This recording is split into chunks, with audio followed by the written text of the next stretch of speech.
Assalamualaikum warahmatullahi wabarakatuh. Salam sejahtera untuk kita semua. Puji syukur atas nikmat yang Tuhan limpahkan atau berikan kepada kita semua. Perkenalkan, saya Alvin Eka Putra.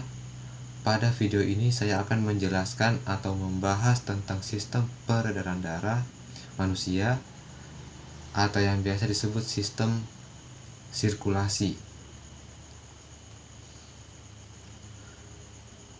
Sebelum kita membahas tentang sistem peredaran darah manusia, mari kita mengenal organ peredaran darah tersebut. Organ peredaran darah yang pertama adalah jantung, yang kedua pembuluh darah, dan yang ketiga adalah darah. Jantung manusia terletak di dalam dada sebelah kiri yang berfungsi untuk memompa darah ke seluruh tubuh, dan jantung berukuran sama seperti kepalan tangan masing-masing pemiliknya. Bentuk jantung seperti pada gambar. Dan jantung terdiri atas 4 ruang, dan untuk memudahkan mempelajari tentang ruang jantung, maka jantung kita ubah menjadi seperti berikut. Dan masing-masing ruang jantung seperti pada gambar. Mari kita bahas tentang masing-masing ruang jantung secara lebih detail. Yang pertama, serambi kiri. Yang kedua, serambi kanan. Yang ketiga, bilik kiri. Dan yang keempat, bilik kanan. Agar darah dalam ruang jantung tidak tercampur, maka jantung mempunyai katup atau sekat yang biasa disebut katup jantung. Berikut letak masing-masing katupnya. Mari kita bahas tentang cara kerja jantung. Fungsi jantung adalah untuk memompa darah.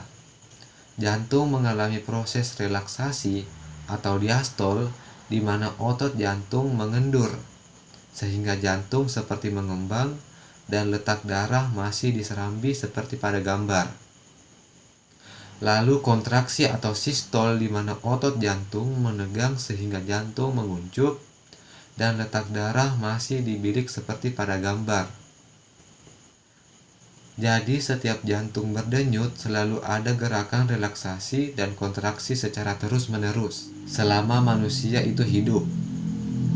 Selain jantung, ada organ yang tak kalah penting, yaitu paru-paru. Bentuk dan letaknya seperti pada gambar.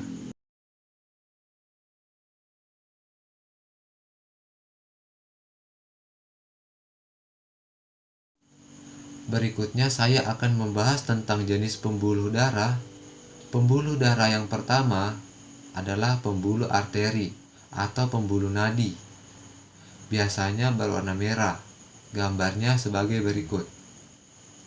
Ada pembuluh nadi terbesar yaitu aorta, lalu pembuluh nadi, lalu ada pembuluh kapiler. Pembuluh kapiler adalah pembuluh yang menghubungkan pembuluh darah langsung ke organ tubuh manusia. Pembuluh ini sangat kecil sekali. Lalu berikutnya ada pembuluh balik yang mengantarkan darah kembali ke jantung. Ada pembuluh arteri pulmonalis yang mengantarkan darah dari jantung ke paru-paru. Ada pembuluh vena pulmonalis yang mengantarkan darah dari paru-paru kembali ke jantung. Proses saat jantung berdenyut seperti yang sudah dijelaskan di awal. Jantung berfungsi memompa darah ke seluruh tubuh, maka beginilah cara kerjanya. Saat relaksasi, bentuk jantung mengembang dan darah masih di dalam serambi kanan dan serambi kiri. Katup terbuka, lalu darah menuju pilih.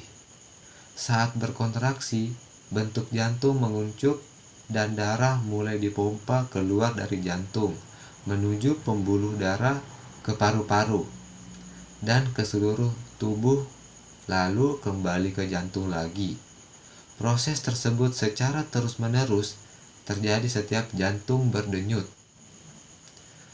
Proses peredaran darah Darah di serambi kiri menuju ke bilik kiri, lalu menuju ke pembuluh darah berkumpul sementara di aorta, lalu ke seluruh tubuh melalui pembuluh nadi atau arteri. Setelah itu mengalir melalui pembuluh balik atau vena menuju serambi kanan dan lanjut ke bilik kanan, lalu menuju ke arteri pulmonalis di paru-paru, mengalami pernapasan, lalu menuju vena pulmonalis. Proses tersebut terjadi secara terus-menerus setiap jantung berdenyut. Penjelasan tentang warna darah: jika darah berwarna merah, maka darah tersebut banyak mengandung oksigen atau O2 dan sari-sari makanan. Jika darah berwarna biru, maka darah tersebut banyak mengandung karbon dioksida atau CO2. Berikut penjelasan tentang warna darah. Pada peredaran darah, saat darah menuju paru-paru, darah masih berwarna biru, sehingga banyak mengandung karbon dioksida atau CO2.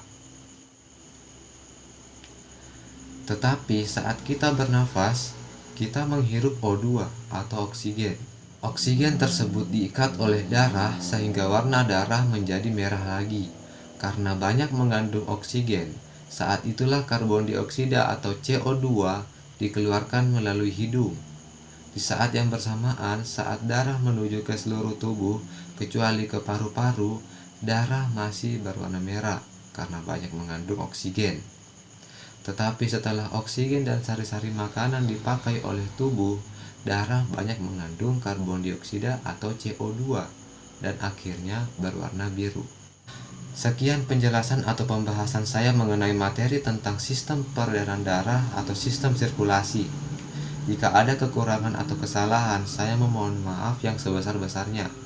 Semoga apa yang saya sampaikan berguna bagi diri saya sendiri dan orang lain. Sekian dari saya. Wassalamualaikum warahmatullahi wabarakatuh.